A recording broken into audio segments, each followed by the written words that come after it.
Salut tout le monde, ici Jaurès de la chaîne en programme. Nous nous retrouvons aujourd'hui pour une nouvelle vidéo sur la formation Flutter Firebase dans laquelle nous allons identifier chaque publication à un utilisateur. Donc, si tu n'es pas encore abonné, je t'invite à le faire et d'activer la cloche de notification pour ne louper aucune des prochaines vidéos de la chaîne. Donc, identifier chaque utilisateur à une publication, c'est faire quoi? C'est dire tout simplement que telle publication appartient à tel utilisateur. Mais avant cela, nous allons d'abord vous faire part d'un petit truc que nous avons omis de vous présenter la fois dernière. Donc, c'est tout simplement au niveau de l'affichage des véhicules. Donc là, les véhicules affichent sans problème. Donc, sur les motos maintenant, qu'est-ce qui se passe? Vu que nous voulons rester sur l'utilisation de la même classe, donc du même widget, il y a quelques éléments que je vais devoir ajouter pour que vous puissiez voir comment cela fonctionne. Donc, pour cela, nous partons d'abord sur liste moto, car je vous avais tout simplement dit de reproduire le même principe que nous avions effectué sur voiture, sur la partie moto. Donc, ce que j'ai d'abord à faire, c'est quoi? C'est venir à ce niveau, j'accède à cette classe. Donc, je vais ajouter une nouvelle propriété. Donc, car type, voilà, car type, tout simplement. Et je passe en paramètre mon type. Voilà. Donc, j'ai passé mon 10.type. Donc, ce type-ci va me permettre de différencier les éléments que je vais récupérer dans ma liste. Donc, avant de faire mon test sur car-type, voilà, qu'est-ce que je fais? Je fais tout premièrement un premier test. If type est égal à quoi? À car type type.car, voilà. Donc si le type c'est car type.car, ça veut dire que c'est cet élément-ci que nous allons retourner, ce que nous avons effectué dès le départ. Dans le cas contraire, else, ça veut dire que c'est la moto, donc else, ou vous pouvez tout simplement faire else if car type est égal à moto. Donc vu que nous n'avons que deux choix, nous ne sommes pas obligés de nous compliquer la vie. Donc else, on recolle à nouveau cet élément. Donc car type.car. Et initialement, pour ne pas nous compliquer la vie, qu'est-ce que nous faisons? On fait car 10.car type égal à quoi? Car type point car. Donc ce que nous faisons là, c'est quoi? C'est que même si nous n'attribuons pas de type à notre vcard lors de son appellation, il va automatiquement considérer que nous l'appelons uniquement pour définir, pour afficher les voitures. Donc, dans le else, je fais le test maintenant à car type.moto, voilà, et le tour est joué. Donc, je sauvegarde. Nous ne sommes pas obligés d'aller modifier la partie voiture. Donc, si nous venons sur liste car, à ce niveau, nous ne sommes pas obligés de mettre type car il est automatiquement par défaut à. Donc, si nous mettons la souris là, nous voyons déjà ici. Donc, là, nous voyons que le type est automatiquement à car. Donc, ne nous compliquons pas la tâche à le mettre. Venons tout simplement sur liste moto. Donc, liste moto. C'est là maintenant que le type va entrer en jeu. Donc, type. Voilà. Et on passe en car type. Point moto. Tout simplement. Donc, dès que je vais sauvegarder, là, nous voyons automatiquement que les types ont changé. Donc, je pense que c'est clair pour vous. Donc, maintenant, ce que nous devons voir maintenant, c'est quoi? C'est comment identifier une publication à un utilisateur. Car ces publications-ci, si nous venons dans notre Cloud Firestore et nous allons sur véhicule, il est impossible pour nous de déterminer qui a effectué la publication.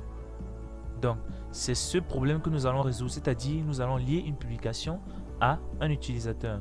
Donc, il y a une nouvelle propriété que nous allons devoir l'ajouter dans notre modèle. Donc, si on vient dans notre modèle véhicule, voilà, on ajoute une propriété qui sera string id user. Donc, on va tout simplement dire UID, qui va correspondre à l'UID de l'utilisateur. Et pensons bien évidemment le mettre dans le constructeur 10.uid.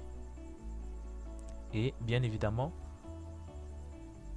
à ce niveau, donc CTRL-C, CTRL-V, UID, je mets d'abord la clé et là, UID. Donc, facile comme bonjour, c'est CTRL-V. Là aussi, je mets un UID et là, on va passer UID. Donc, notre modèle étant établi, allons maintenant voir comment il va s'utiliser. Donc, pour l'utiliser, bien évidemment, on vient sur Add Car. Vous allez en faire pareil pour moto. Lors de la sauvegarde, c'est ici que tout se passe. Donc, on fait car.uid, ça veut dire car.uid, l'utilisateur qui est en train d'effectuer la publication. Maintenant, pour récupérer l'UID de l'utilisateur, c'est très simple. Firebase sauvegarde en fait l'instance de l'utilisateur. Donc, Firebase, nous importons, voilà. Donc, Firebase auth.instance.current user, pardon, .current user.uid. Donc, avec cet ensemble ici, nous parvenons à récupérer l'UID de l'utilisateur. Bien évidemment, lorsqu'on a récupéré car.uid, lors de la sauvegarde, il va récupérer l'UID en question et il va effectuer la sauvegarde. Donc, faisons un exemple. Donc là, je stocke par exemple, je veux stocker une voiture, la marque, je mets Mercedes. Je sais pas comment ça s'écrit, donc Mercedes, on va faire comme ceci. Voilà, notre image mise, nous cliquons sur la sauvegarde.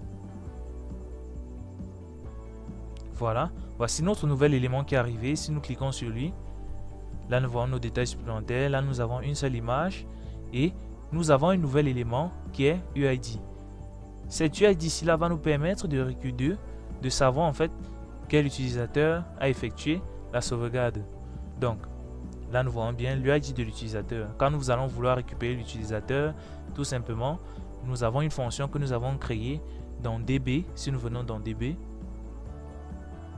voilà, dans DB je crois qu'on a une fonction getUser. Voilà que voici, nous passons tout simplement l'UID qui va être récupéré à l'entrée et en sortie nous récupérons l'utilisateur qui a effectué la publication. Donc cela étant fait, nous allons maintenant ajouter deux nouveaux éléments dans chaque partie. Donc je vais le faire uniquement sur voiture. Bien évidemment, vous allez reproduire cela sur moto. Donc je clique, voilà ma Mercedes que j'ai ajoutée. Donc ce que j'ai à faire, c'est de mettre un floating action button pour ajouter un élément aussi de cette manière. Donc je viens sur list, donc list car, voilà, scaffold, et là je mets floating action button, un floating, voilà, child, je mets un icône,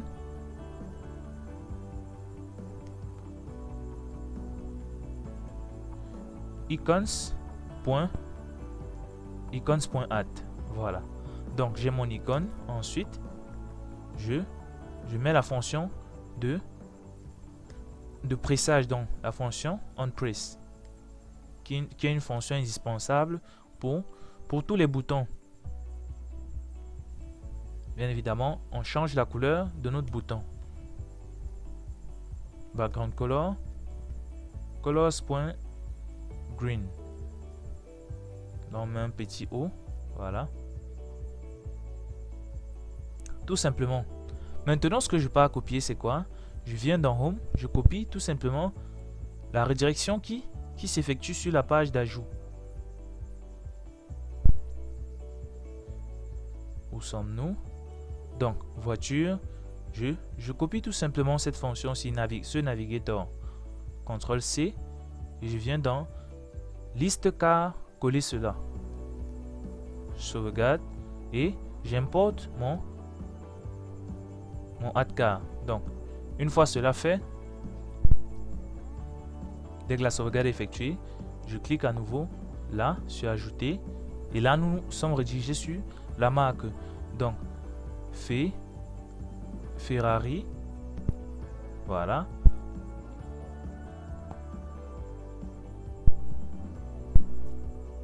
Voilà, je choisis cette image là et je clique sur enregistrer. Enregistrer. Là, nous voyons que la Ferrari a été ajoutée de manière automatique. C'est donc ça l'avantage d'utiliser un stream provider. Ce qui fait que lorsque la modification est effectuée, vu qu'il est en constante communication avec la base de données, il remarque la modification et il l'applique de manière instantanée sur notre application. Donc, ceci étant dit, chaque publication qui sera effectuée à l'avenir seront reliées à un utilisateur en particulier. Donc, nous sommes arrivés au thème de notre vidéo. N'hésitez pas à vous abonner et d'activer la cloche de notification pour ne louper aucune des prochaines vidéos. Dans les épisodes d'avenir, nous allons un peu traiter sur le mode d'affichage. Donc, nous allons changer en fait le mode d'affichage pour qu'il soit en fait plus agréable à voir. Et bien évidemment, si vous avez des préoccupations, posez-les en commentaire. Je me ferai un plaisir de vous répondre. À la prochaine pour une nouvelle vidéo.